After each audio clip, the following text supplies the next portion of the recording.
یہ ہندوستان ہے۔ میرے آقا فرماتے ہیں کہ وفا کی خوشبو آ رہی ہے، محبت کی خوشبو آ رہی ہے، یہی ہندوستان ہے جن کے بارے میں آقا نے فرمایا تھا کہ وفا کی خوشبو آ رہی ہے۔ آج ہند والے کو دیکھیے، ایک دن میں حضور کی بارگاہ میں جو نماز پڑھتے ہیں وہ 5 بار تو سلام درود بھیجتے ہیں، نماز کے باہر بھی پڑھتے ہیں، نماز کے اندر بھی پڑھتے ہیں، یعنی بار بار حضور کی بارگاہ میں سلام بھیجتے ہیں، درود بھیجتے ہیں۔ آپ بھی کہیے ایک بار پھر صلی اللہ علیہ وآلہ وسلم۔ خواجہ غریب نواز ہندوستان تشریف لائے۔ ایک تاریخ کی بات بتاتا، جب آئے تو آنے کے بعد پورے دیش میں کوئی استقبال کرنے والا نہیں تھا، کوئی چاہنے والا نہیں تھا، کوئی اپنا نہیں تھا۔ خواجہ غریب نواز تشریف لائے اور اجمیر کو چونے، اجمیر میں گئے ہیں۔ جب وضو بناتے ہیں وہاں کے لوگ پریشان کہ یہ لوگ کیا کرتے، اب سے پہلے جو ہے ایسے کر کے منہ دھل لیتے تھے، لیکن اب جو ہے تو خواجہ غریب نواز باضابطہ طور پر وضو بناتے ہیں۔ لوگ پریشان کہ یہ لوگ ہاتھ دھلتے ہیں، پھر کلا کرتے ہیں، پھر منہ دھلتے ہیں، پھر ہاتھ دھلتے ہیں، پھر پیر دھلتے ہیں، پھر سر پر ہاتھ پھیرتے ہیں۔ یہ معاملہ کیا ہے؟ پہلی بار لوگوں نے دیکھا ہے، پہلی بار اجمیر والوں نے دیکھا ہے، پریشانی میں آ گیا ہے۔ پھر یہ لوگ حضرت خواجہ غریب نواز اپنے مریدوں کو لے کے نماز میں کھڑے ہوتے ہیں، اجمیر والے پریشان ہیں، یہ لوگ کھڑے ہو کے کیا کرتے ہیں، پھر رکوع میں میرے خواجہ جاتے ہیں، جماعت بنا کے جاتے ہیں، اجمیر والے پریشان ہیں، یہ کس کے سامنے جھک رہے ہیں، سجدے میں جاتے ہیں، اجمیر والے پریشان ہیں کہ ہم تو اپنے معبودوں کے سامنے جھکتے ہیں، یہ کس کے سامنے سجدہ کرتا ہے، یہ کس کے سامنے سر جھکاتا ہے۔ اجمیر والے پریشان ہو گئے۔ اسی میں کسی نے کہا راجہ پرتھوی راج سے، دیکھو ایک فقیر آئے ہیں، ان کا معاملہ یہ ہے، ان کا طریقہ یہ ہے، ان کا یہ معاملہ ہے۔ راجہ پرتھوی راج سمجھ گئے کہ میری سلطنت کو پلٹنے والا کوئی اور نہیں ہے، یہی فقیر ہے، ان کو بھگایا جائے۔ اب بھگانے کی ترکیب تو بہت اس نے کیا ہے۔ پہلے ترکیب کیا کیا؟ کہا کہ جہاں وہ لوگ بیٹھے ہیں وہاں راجہ کے بیٹھنے کے، اونٹ کے بیٹھنے کی جگہ تھی۔ اپنے نوکروں سے کہا کہ جاؤ اس فقیر سے کہنا کہ یہاں ہمارے اونٹ بیٹھتے ہیں، آپ کہیں اور چلے جائیے۔ آیا، آنے کے بعد کہا او بابا یہاں راجہ کا اونٹ بیٹھتا ہے، آپ کہیں اور جگہ چلے جائیے۔ حضرت خواجہ غریب نواز نے فرمایا اونٹ بیٹھتے ہیں، پوری دنیا خالی ہے، کہیں نہ کہیں بیٹھ جائیں گے، ہم لوگ کو یہاں رہنے دو۔ اس نے ضد کیا کہ نہیں، یہاں بیٹھے گا تو راجہ کے اونٹ ہی بیٹھے گا، آپ نہیں بیٹھ سکتے ہیں۔ یعنی حضور خواجہ غریب نواز کو پریشان کیا۔ میں نے کہا نا، کوئی اپنا نہیں تھا، کوئی چاہنے والا نہیں تھا، کوئی استقبال کرنے والا نہیں تھا، انجان شہر میں آ کے بیٹھے ہیں، اوپر سے پریشانی الگ ہے۔ لوگوں نے ہٹانا چاہا کہ اونٹ راجہ کا بیٹھیں گے، آپ یہاں سے ہٹیے، تو خواجہ غریب نواز نے فرمایا جاؤ، راجہ کا اونٹ بیٹھتا ہے تو بیٹھے ہی رہیں گے۔ یہ کہا کہ خواجہ غریب نواز چل دیے۔ اب دوسرا دن جو ہے راجہ پرتھوی راج کا نوکر اونٹ کو اٹھا رہے تو اٹھ نہیں رہا، اونٹ اٹھنے کا نام نہیں لے رہا ہے۔ راجہ کے پاس خبر بھیجا کہ ایسا ہو گیا کہ اس بابا نے کیا کیا، اونٹ اٹھ نہیں رہا ہے۔ تو کہا کہ جاؤ ان سے کہنا کہ بے زبان ہے، کھایا پیا نہیں ہے، یہ مر جائیں گے۔ اللہ والے جو ہے، فقیر جو ہے وہ بے زبانوں پر جو ہے رحم کرتے ہیں، اس لیے آپ بھی رحم کیجئے۔ خواجہ غریب نواز نے فرمایا جاؤ، جس کے حکم سے اونٹ بیٹھا تھا اسی کے حکم سے اٹھ جائے گا۔ اب جو اٹھانا چاہا تو راجہ کا اونٹ اٹھ گیا۔ اب پھر معاملہ کیا آیا، پانی لینے نہیں دیں گے۔ عجیب معاملہ ہے، اتنا بڑا تالاب ہے، سب پانی لے سکتا ہے، لیکن خواجہ کو روکا جا رہا ہے، اجمیر والے روک رہے ہیں، چاروں طرف سے پہرا لگا دیا۔ حضرت خواجہ غریب نواز نے فرمایا اے قطب الدین، لگتا ہے کہ یہ لوگ اب پانی لینے نہیں دے گا، جاؤ ایک کٹورا لے کے جاؤ اور کچھ پانی بھر لو تاکہ ضرورت میں کام آ سکے، اور جا کے کہنا کہ تمہیں خواجہ نے بلایا ہے۔ واقعہ آپ نے سنا ہوگا کہ خواجہ نے بلایا ہے۔ حضرت حضرت خواجہ قطب الدین کو جب یہ حکم ملا، پہرا نہیں دیکھا، فوج کو نہیں دیکھا، سپاہی کو نہیں دیکھا، اپنی جان کے خطرے کو نہیں دیکھا، کٹورا لیا ہے، وہ مستانہ دیوانہ وار انا ساگر کے قریب جاتے ہیں اور کہتے ہیں او ساگر کے پانی تجھے میرے خواجہ نے بلایا ہے۔ اتنا کہنا تھا کہ تاریخ میں بات آتی ہے ایک چھوٹے سے کٹورے میں پورے تالاب کا پانی آ گیا، پورے تالاب کے پانی کو سما لیا، اب لے کے چلے ہیں، لوگ پریشان ہیں کہ کیا ہو گیا، ماجرا کیا ہے، معاملہ کیا ہے، معاملہ سمجھ میں نہیں آتا۔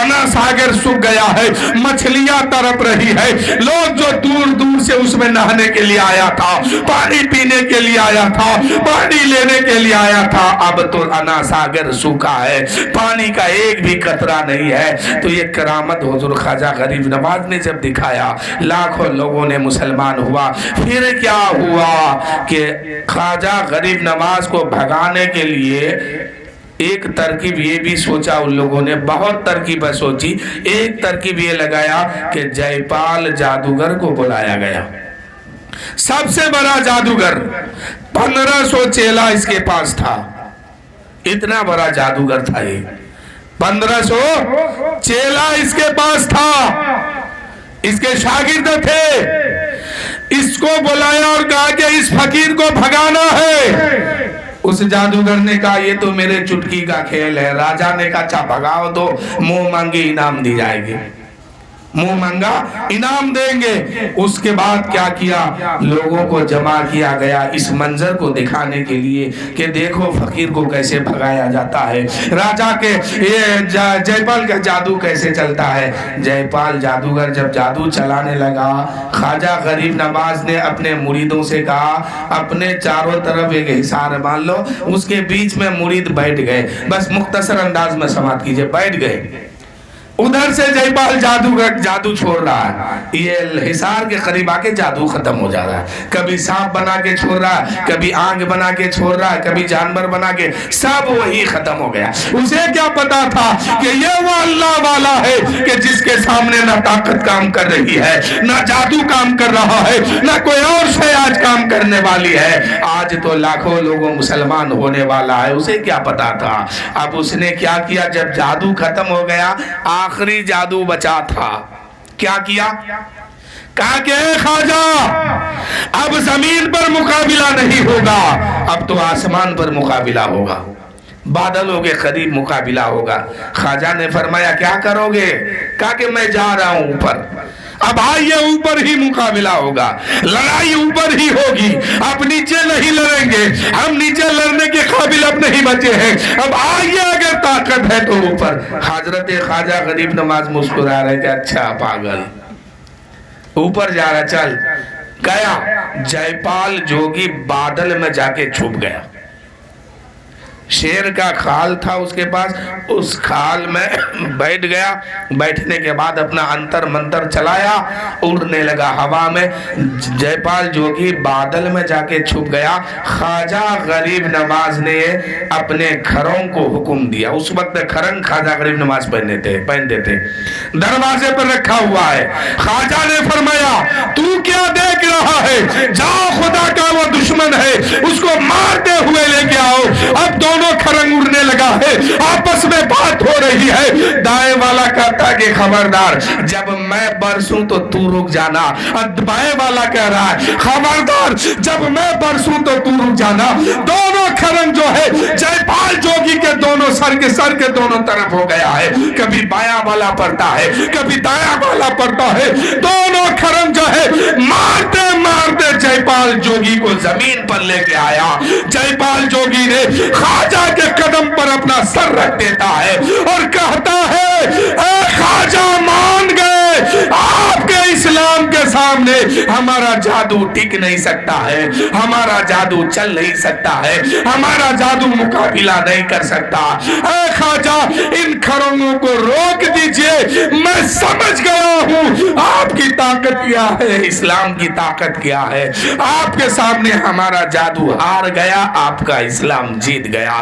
کلمہ پڑھائیے، مسلمان بنائیے۔ کلمہ پڑھتا ہے لا الہ الا اللہ محمد رسول اللہ صلی اللہ اللہ تعالیٰ علیہ وآلہ وسلم کلمہ پڑھ کے مسلمان ہوا. جیسے ہی کلمہ پڑھ کے مسلمان ہوا تو 3 شرط اس نے رکھی کہ میری یہ شرط ہے پہلے پوری کیجیے. پہلی شرط کیا کہ مجھے قیامت تک کے لیے حیات دی جائے. پہلی شرط مجھے قیامت تک کے لیے زندگی دی جائے. خواجہ غریب نواز نے فرمایا جا تو قیامت تک سلامتی کے ساتھ زندہ رہے گا, کسی کو دکھے گا نہیں اور تو پریشانی میں بھی نہیں پڑے گا, سلامتی کے ساتھ رہے گا. اس نے دوسری شرط رکھی کہ میری دوسری بات یہ ہے کہ پوری کیجیے. حضرت خواجہ غریب نواز نے فرمایا کیا؟ تو اس نے کہا اب نام ان کا عبداللہ بیابانی ہو گیا, نام عبداللہ رکھا گیا, مسلمان ہوا. کہا کہ دوسری شرط یہ ہے جو مسلمان نماز پڑھ کے روزہ رکھ کے عبادت کر کے سجدہ کر کے تقوی کے ساتھ اس منزل پر پہنچتے ہیں یعنی ولایت کے منزل پر پہنچتے ہیں, میں چاہتا ہوں کہ مجھے ابھی دے دیا جائے. اوہ ابھی کچھ کیا نہیں ہے, کوئی کام کیا نہیں ہے, نہ نماز پڑھا ہے, نہ روزہ رکھا ہے, نہ عبادت کیا, نہ سجدہ کیا, نہ تلاوت کیا, صرف کلمہ پڑھا ہے, کلمہ. اور مانگ کتنی بڑی چیز مانگ رہا ہے کہ مجھے ولی بنا دیجئے. صرف کلمہ پڑھا, چند سیکنڈ ابھی گزرا ہے. شرط کیا رکھا کہ مجھے جو مسلمان نماز پڑھ کے روزہ رکھ کے سجدہ کر کے تلاوت کر کے تقوی پرہیزگاری سے ولایت کے منزل پر پہنچتے ہیں وہ مجھے ابھی کے ابھی دے دیا جائے. خواجہ غریب نواز نے دے دیا اسی وقت, بغیر کچھ کیے ہوئے, صرف کلمہ پڑھا. میرے خواجہ نے عطا فرمایا اور کہا کہ لے تجھے میں نے وہ بھی دے دیا. کہا کہ ایسے نہیں, مجھے دکھائیے کہ مجھے کیا کیا آپ دیے, کہاں تک پہنچائیے. خواجہ غریب نواز نے کہا آنکھیں بند کر. آنکھیں بند کیا, پوری دنیا وہ گھوم رہے ہیں, آسمانوں کا سفر کر رہے ہیں. جب تھک گئے تو کہتا حضرت اب روک دیجئے, یہیں تک میرے لیے بہت ہے, اب مجھے روکیے, جو آپ نے دیا ہے یہی بہت ہے. جب آنکھ کھولا ہے تو کیا دیکھتا ہے کہ خواجہ غریب نواز کے قدموں میں پڑا ہوا ہے. تو یہ خواجہ کی کرامت ہے کہ ایک لمحے میں ان کو مسلمان بھی بنایا, ولایت بھی دے دیا, نام بھی دے دیا, قیامت تک کی زندگی بھی اللہ نے خواجہ غریب نواز کے صدقے میں اسے عطا بھی فرما دیا. یہ خواجہ غریب نواز کی محنت ہے. جب لوگوں نے دیکھا کہ جے پال جوگی ایمان لایا تو لاکھوں کروڑوں لاکھوں کے لاکھ لوگ جو ہے اس وقت ایمان لے آیا, کلمہ پڑھا. یہ محبت میرے خواجہ کی ہے. تو میں بتا رہا تھا, شعر سنیے کہ سب سے اونچا ہند میں جھنڈا ہے اجمیر کا, سارے ہندوستان پر سایہ ہے اجمیر کا, سارے ہندوستان پر سایہ ہے اجمیر کا, سارے ہندوستان پر سایہ ہے اجمیر کا. ذرہ ذرہ نور میں ڈوبا ہے اجمیر کا, چپا چپا جنت کا ٹکڑا ہے اجمیر میں, چپا چپا جنت کا ٹکڑا ہے اجمیر کا. خواجہ کا ہر دیوانہ کھویا کھویا رہتا ہے, پل پل نغمہ جھوم کر گاتا ہے اجمیر کا, پل پل نغمہ جھوم کر گاتا ہے اجمیر کا. کہ بزم میں بازاروں میں گلیوں میں صحراؤں میں جس جانب بھی دیکھیے چرچا ہے اجمیر کا خواجہ کے دربار میں اپنا ہو یا بیگانہ خواجہ کے دربار میں اپنا ہو یا بیگانہ سب کو دیتا ہے ایسا داتا ہے اجمیر کا درود شریف پڑھی اللہم صلی علی سیدنا شفیعنا حبیبنا مولانا محمد معدن الجود والکرم بارک وسلم صلو علیہ صلاۃ و سلام علیک یا رسول اللہ صلی اللہ تعالی علیہ وآلہ وسلم۔ حضرات یہ جو محفل پاک سجائے ہیں بالخصوص شادی کے سلسلے میں ہے۔ آج ہمارے مرحوم جانی صاحب کا لڑکا ان کی شادی ہونے والی ہے۔ اللہ تعالیٰ اس شادی کو سنت مصطفیٰ پر عمل کر کے کرنے کی توفیق عطا فرمائے۔ شادی ایک حضور کی پسندیدہ سنت ہے اور شادی کا جو رشتہ بنتا ہے وہ رشتہ زمین پر نہیں بنا۔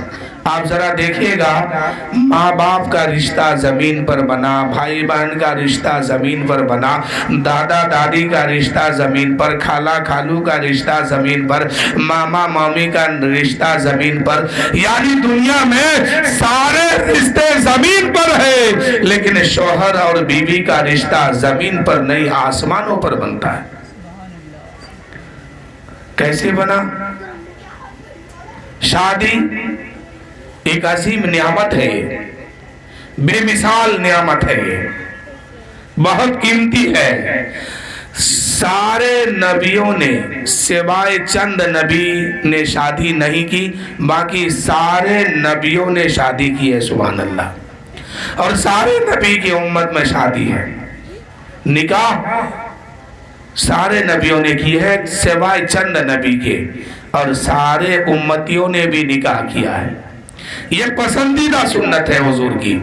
آقا کریم صلی اللہ علیہ وآلہ وسلم ارشاد فرماتے ہیں کہ ایسی عورتوں سے شادی کرو جو زیادہ بچہ دینے والی ہو، تاکہ کل قیامت کے دن ہم اپنی امت کے کثرت پر فخر کریں کہ میری امت سب سے زیادہ ہو۔